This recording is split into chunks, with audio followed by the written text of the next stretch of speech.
Okay, everyone, welcome to a video with a ton of immense value. We're going to be showing a snippet, 10-minute of our live Multiple Clients.io coaching call with a multiple seven-figure sales rep. We brought Hysam in to teach all of our clients at Multiple Clients.io how they can master the art of sales, dial in their sales process. There's going to be a ton of immense value. If you are an agency owner, if you're struggling with, sales, mastering the art of sales, or just building a really, really good sales process, or if you're just looking to know and kind of get a look in at what we do here at Multiple Clients.io every single week. It's very, very difficult to access people like Hysam, who've done over 100K in commission in a single month in corporate and online sales, even scaling his own agency to 25K a month. So this is going to be a small snippet, 10-minute of an over-hour call we had with Hysam. So I hope you enjoy it. I hope you get a ton of value. And if you are interested in joining this community, there's going to be a link below to book a call. But other than that, take a ton of value, and we'll get into it now. For you guys to really fix problems in your current situation. Like I said, everybody here is in different situations. Everybody's at different revenue stamps. Everyone has different knowledge. Everyone's at a different stage. Everyone wants to learn different things. So yeah, I think this is a good opportunity to kind of dive into kind of what you want to learn. So Luca, if you want to maybe kick it off for everyone, and then yeah, go from there. Yeah, so basically I wanted to get back to the question that you, Harvey, asked, because I noticed like in my sales presentation, like there's too much rationality, right? I jump on the sales presentation and I show them exactly like the roadmap that they need to follow and why everything works. They need to get this dialed in, so then they can get the outcome, right? And most times they understand that, but they're not like in that emotional phase where they're just thirsty for my solution, right? And so, in the logistical side, they might not have any objections, but then in kind of like the emotional side, they're just hesitant and they just don't want to buy. So how can I get them like very, very thirsty of my solution? Like they actually feel like they are going to die if they don't actually join the program, right? And I know that Hysam, you talked about cost of inaction, but again, like that's something that they really need to get vulnerable about it, right? And so most people they have too much pride to even acknowledge that they need to actually invest in themselves, invest in the solution that's presented. So how can I get them like very, very thirsty but smoothly, like without just trigger the vulnerability? And yeah. No, it's a good I appreciate you asking those. So it's a two-part question. Basically, the first part was like, how do I get them thirsty for the knowledge? And the second part is like the vulnerability piece. So around the first part, so here's the thing. So two questions so I can best answer the question. How long are your calls typically? Around like 30 to 40 minutes. 30 to 40 minutes. Okay. How long is your pitch? I would say 15. Yeah, Too something long. like that. Yep. So it's way too long, because right now, if you look at it, your pitch is literally half your call. So we're saying that, hey, we want them to be in an emotional state, but we're feeding them rationalism through our pitch and our benefits and features, right? So there's a bit of a misalignment there. Truly, like the thirst for knowledge comes from emotion, and we're able to validate, like you heard this all the time probably, is like we make a decision, it's emotionally validated through logic, right? So the need to change comes from emotion, comes from, hey, if I don't do this, so-and-so is going to happen, so-and-so is going to happen, nothing's going to change, I'm going to end up in a worse position, right? The pitch is just simply just like regurgitating the logical side, so that way there's rationalism behind it, right? There's a rational thing, so that way we mitigate buyer's remorse, we mitigate, we show them, hey, this is how we're going to solve your problem. Now that you're feeling this emotion, this is how we solve it. So if you're not getting that thirst for knowledge, or that thirst for like, hey, like let's get started, it's usually you're not going deep enough. And I love that you talked on the vulnerability piece. Now, I'm gonna ask you this question. You mentioned people having pride and not having ego, or having ego. When's the last time that you were vulnerable in your personal life with someone that you don't know?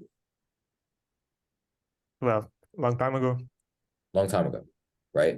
So we have to look at it like, okay, if we're not being vulnerable with people, how do we expect a stranger on the call to be vulnerable with us, right? So vulnerability is like a handshake, right?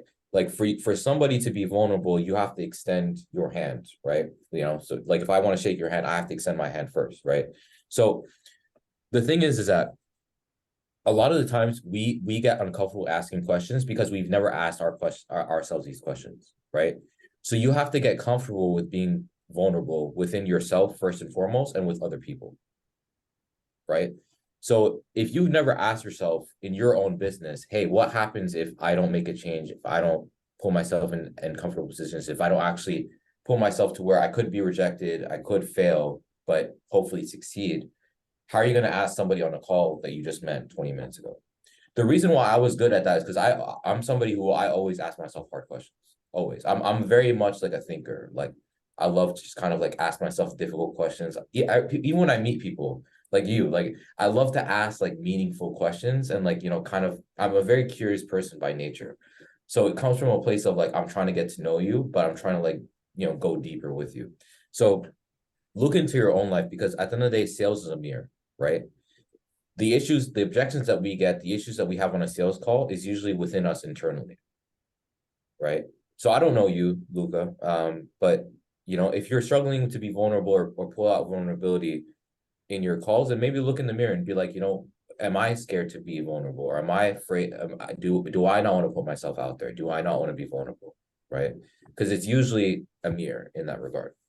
So, and the last thing that I'll say is, if you're struggling to get vulnerability on a call, let's say that you've done those practices, you've introspected and whatnot, share a personal story. This is very helpful. If somebody's scared or they're not willing to get, just be like, hey, like mention a personal story, because people love to hear stories. People love to hear stories. Mention a story in your life where you felt, you know, that you were anxious or you were unsure or you were uncertain. Bring that up to them and they'll be more vulnerable with you. Because as I mentioned, it's a handshake, right? So you being vulnerable with them on a call, they're going to be more vulnerable with you. So I hope that helps. Yep, 100%. Perfect, man. Well, yeah, that was a very in-depth answer. Obviously, Luca, hopefully that helped. Anyone else got any questions that they sort of want to ask Hysam while we're still here? Yeah, let me get one in. For sure. So I had a question. I'm sure a lot of us here have like a low ticket prospect. I wanted to ask a question on the topic of like upselling current prospects, because I'm sure a lot of us here have people in our pipeline or that we're already working with that we know we can do more for. So Yeah. kind of on the topic of like, how can we get them on board for either a higher ticket service with us or just more work for them? Yeah, that's a good question. So there's two ways of a back-end system, right? You have referrals and you have upsells, right? So these are two things that you need to iron out. If you've read $100 million offers, not $100 million leads, Alex Hormozi, he talks about, yeah, there you go. He talks about having a strong affiliate and referral system, because that's truly the like, if you want to know the health of a company, like I invest in companies and e-commerce companies as well. The main thing that I look at if I'm going to invest in a company is what their referral system is. Like, for example, if the ads turned off tomorrow, how long can this company survive for? Because referrals don't cost money, right? Upsells don't cost money. They don't cost marketing money, rather. So it's very important to iron that out. Now, to answer your question, you have to be able to identify gaps when upselling somebody, right? So if they're getting XYZ value and they're not getting a result, you have to make sure that the gap between what they're getting right now and the gap between what they're looking for far outweighs the pain that they're in, right? Because at the end of the day, most people are looking for the similar things. They're looking for support, they're looking for accountability, they're looking for guidance, etc. Right? So we have to show that, hey, with this extra amount, here's what we're able to do. Now, these are going to be a warmer audience because they've already purchased from you, right? So number one thing is that you want to have an inflection point. And the inflection point is like basically like after a win or after some success, that's the best time to upsell to somebody.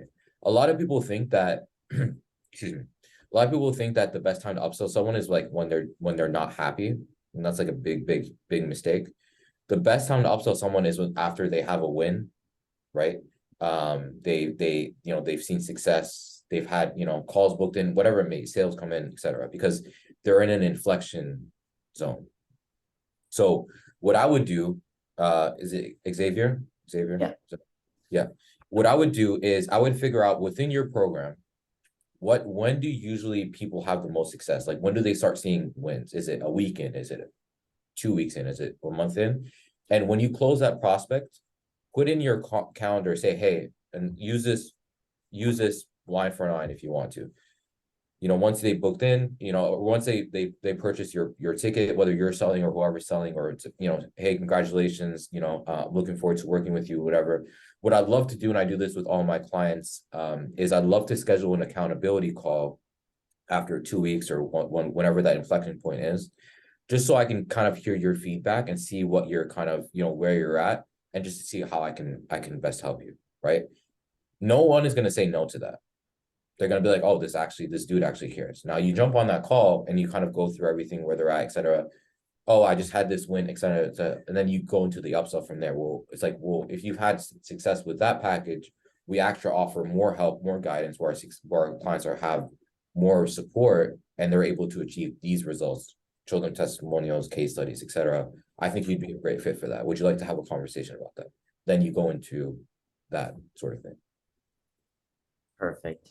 So go back in your data, figure out when that inflection point is, whether it's 7 days, it's 2 weeks, a month,